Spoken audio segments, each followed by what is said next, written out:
Hello, and welcome to another episode of Decoded. I am Sister D, and it is such a blessing to be able to record another episode. The topic for today's episode is: Are you prepared? Are you prepared?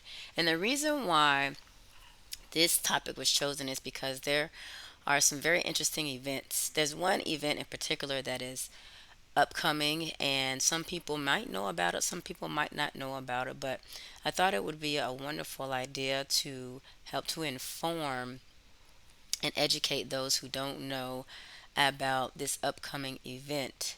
So before we get into what the event is, I want to go over a very important scripture first and foremost. All right, and that scripture is Proverbs chapter 6, verses 6 through 8.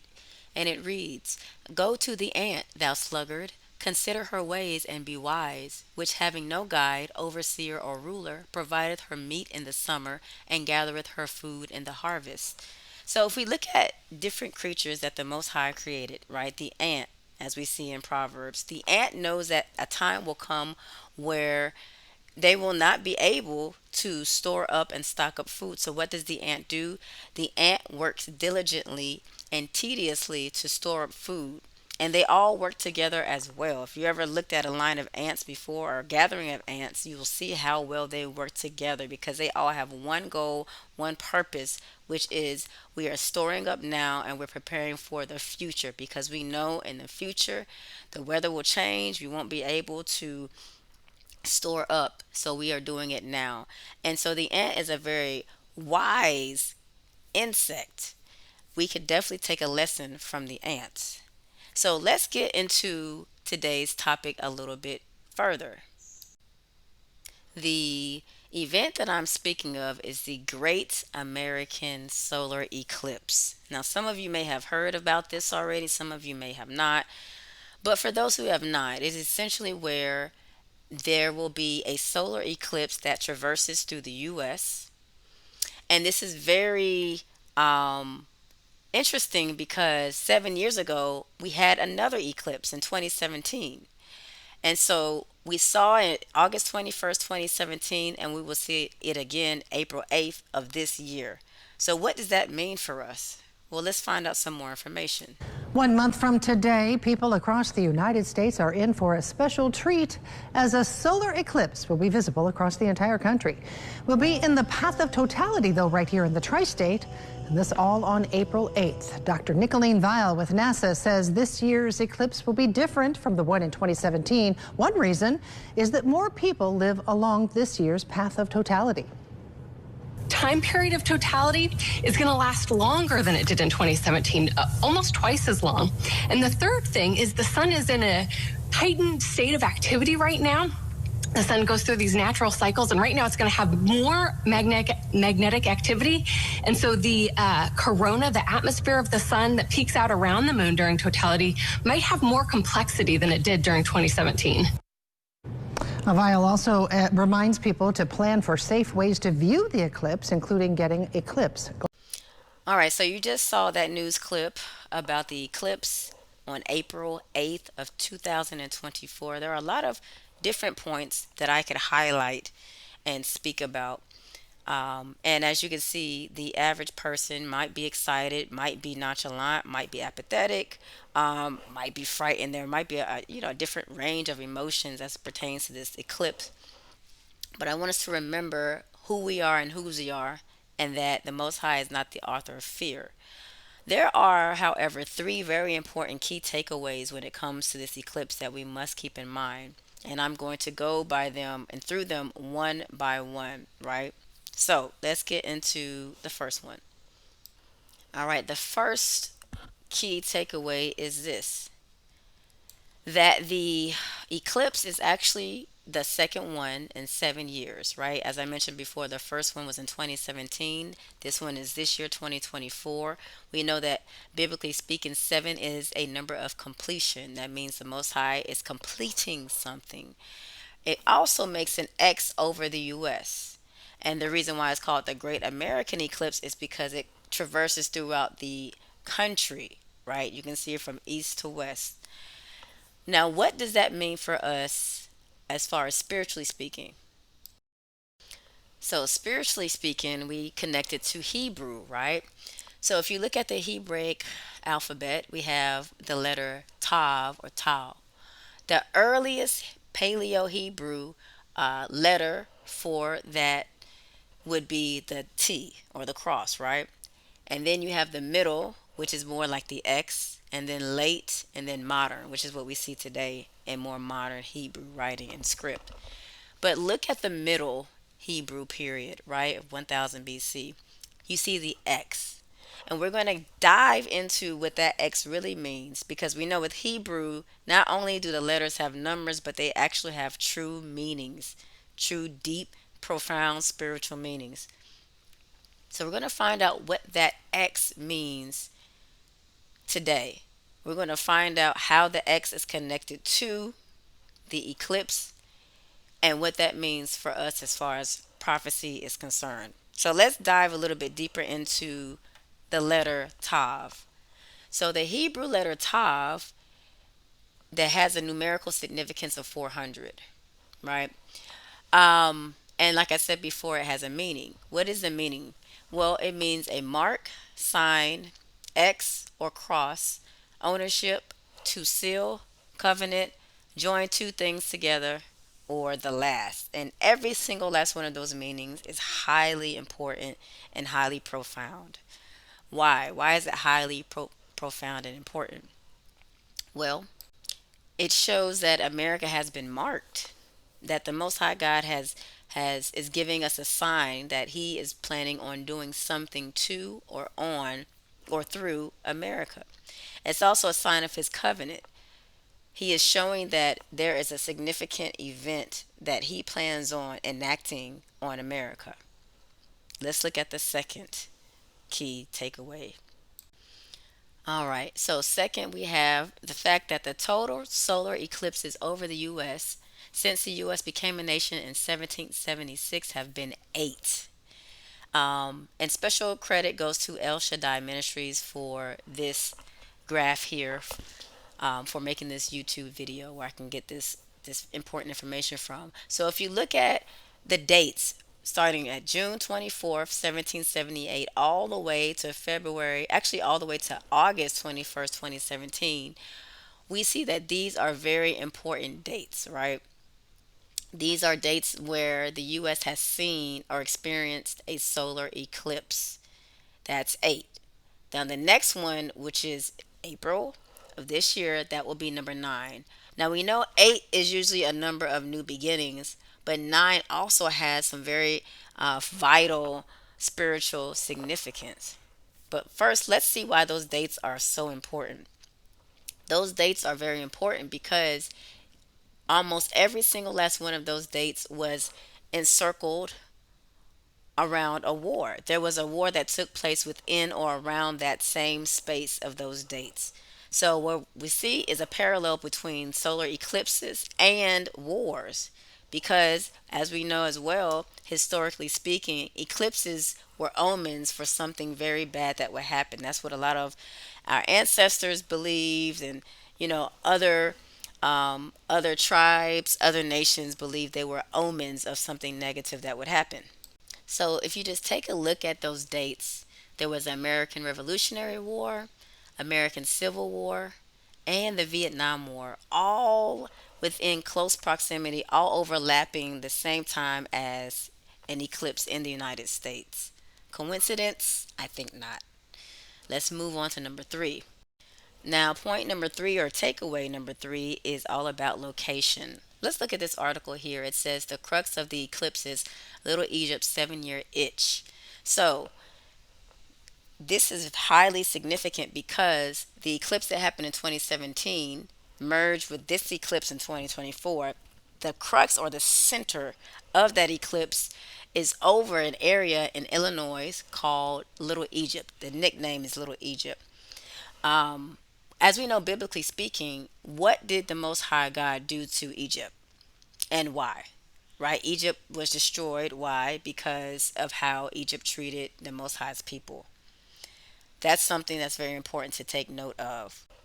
Another interesting fact to take note of is the fact that it crosses the solar eclipse will cross over the New Madrid seismic zone area.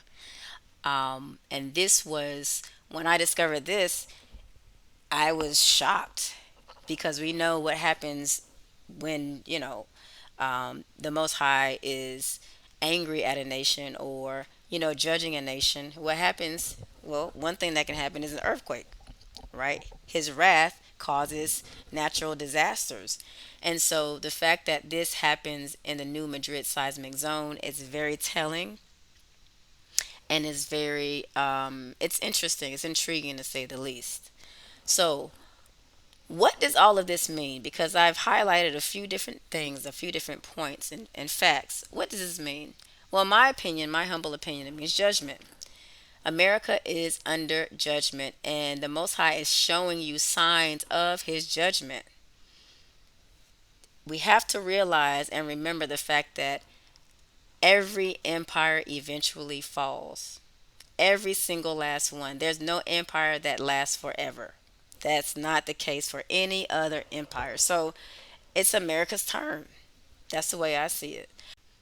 And we also have to keep in mind that according to Genesis chapter 15, verses 13 and 14, the Most High, when he was talking to Abram, he told him a prophecy that his descendants would be a stranger in a land that was not theirs, right? And they would be servants and they'd be afflicted for 400 years. So once again, this is the first cause. This is the first mention, I should say. This is the first mention of 400. 400 is attached to bondage oftentimes, right? Judgment.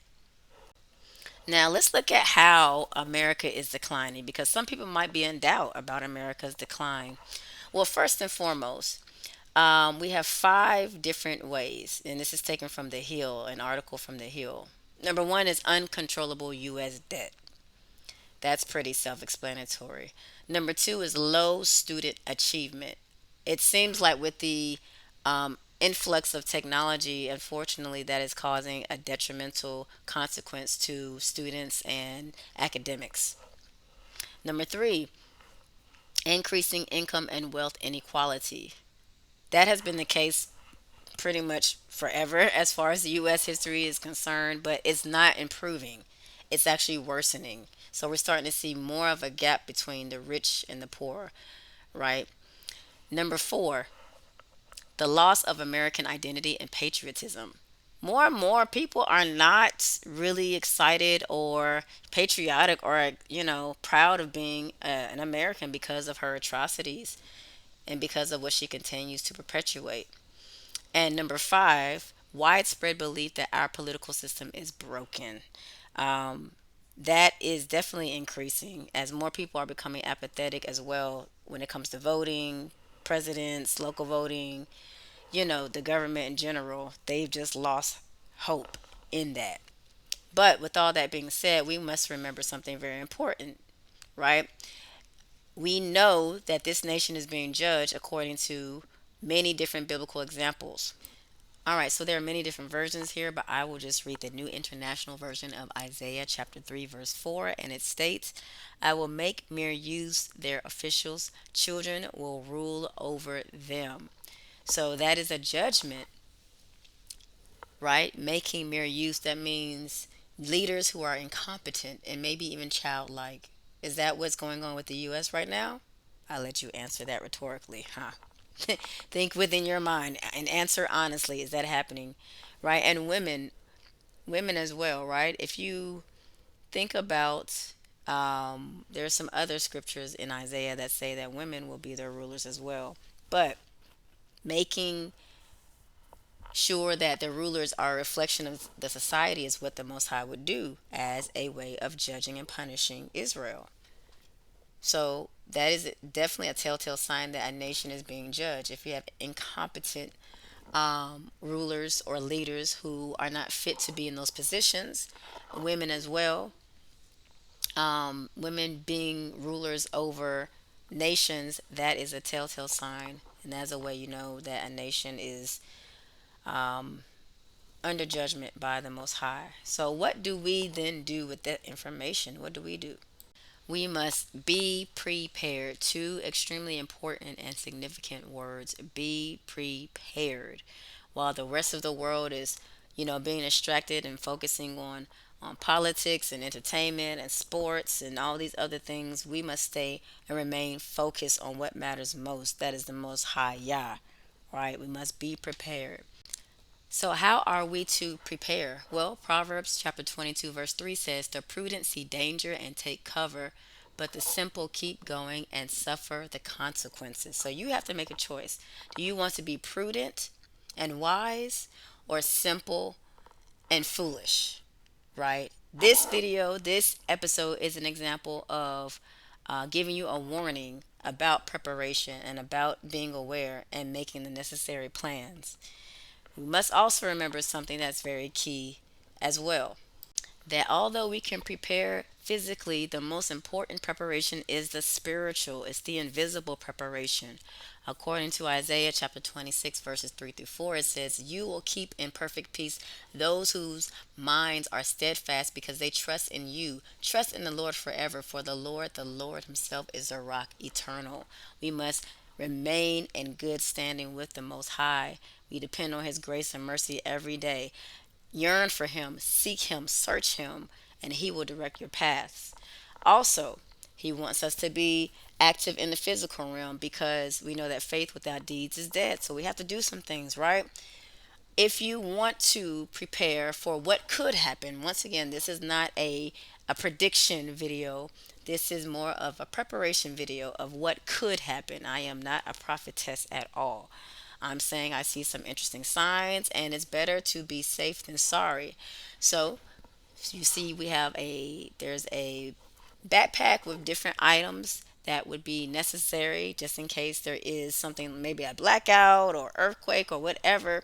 You have your bug out bag and you go, or you have your bug out bag and you stay home with the necessary items. So these are just some items that you can use to remain prepared, just in case. There's the survival food, there's medical items, there's water bottles, batteries, things of that nature. So I'm sure you can go on Amazon to find these items. Um, and physical preparation is important as well. Let us not be deceived and just think all we need to do is just sit and trust in the Most High. We also have to do things, actions. Faith without deeds really is dead. But like I said, at the end of the day, the most important type of preparation is your spiritual preparation. We must be spiritually prepared above all types of preparation, right? That's the most important thing. We have to be open. We have to listen to what the Ruach HaKodesh is going to tell us and is telling us. We cannot do this on our own. Yes, it's good to have people with you, but He is the one who guides you. We need the Comforter to show us and to direct our paths. We will not know what to do. We will not know where to go without Him. So we must be spiritually prepared first and foremost, maintaining our relationship with Him, keeping that at the forefront of our lives, remaining in the Word, reading the Word daily, praying, talking to the Most High daily. That preparation is the most important. Fasting on a regular basis. That is what matters most. Because if that's not intact, then it doesn't matter. It won't matter how many bug out bags you have, how many packs of batteries or survival food packs you have, right? So let's keep that in mind. Prepare spiritually, first and foremost. And then, secondly, physically, get your bug out bags just in case. Once again, if nothing happens, fine. That means you have excess bug out bags, batteries. That's fine. That means you just continue, right? Um, but rather have it and not need it than need it and not have it. I'd rather have two bug out bags that I might not ever use, multiple packs of ready to eat and survival food and never use it than the opposite, than the reverse, right? Needing it and not having anything. So that is the topic for today. That's the episode. Please remember to like, share, and subscribe. And thank you guys so much. Most High bless and shalom.